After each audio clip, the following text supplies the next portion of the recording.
গত কয়েকদিনের মতো আজও রাজধানী ঢাকায় সকাল থেকেই রোদের দাপট বেড়েছে। সঙ্গে রয়েছে বাতাসে আর্দ্রতার কারণে অস্বস্তিকর গরম। আকাশে সামান্য মেঘ থাকলেও বৃষ্টির কোনো সম্ভাবনা নেই। একই সঙ্গে দিনের তাপমাত্রা আগের মতোই থাকবে এবং আবহাওয়াও সারাদিন শুষ্ক থাকতে পারে।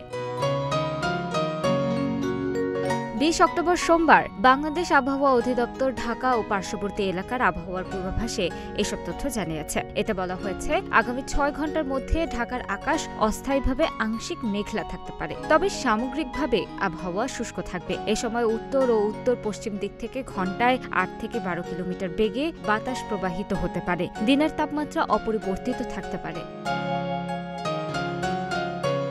অন্যদিকে গতকাল আবহাওয়া অধিদপ্তর থেকে প্রকাশিত সারা দেশের সম্ভাব্য পূর্বাভাসে জানানো হয়েছে, আজ সকাল ৯টা থেকে পরবর্তী ২৪ ঘন্টায় চট্টগ্রাম বিভাগের ২-১ জায়গায় বৃষ্টি অথবা বজ্রসহ বৃষ্টি হতে পারে। এছাড়া দেশের অন্যত্র অস্থায়ীভাবে আংশিক মেঘলা আকাশ সহ আবহাওয়া প্রধানত শুষ্ক থাকতে পারে। একইভাবে সারা দেশে দিন এবং রাতের তাপমাত্রা প্রায় অপরিবর্তিত থাকতে পারে।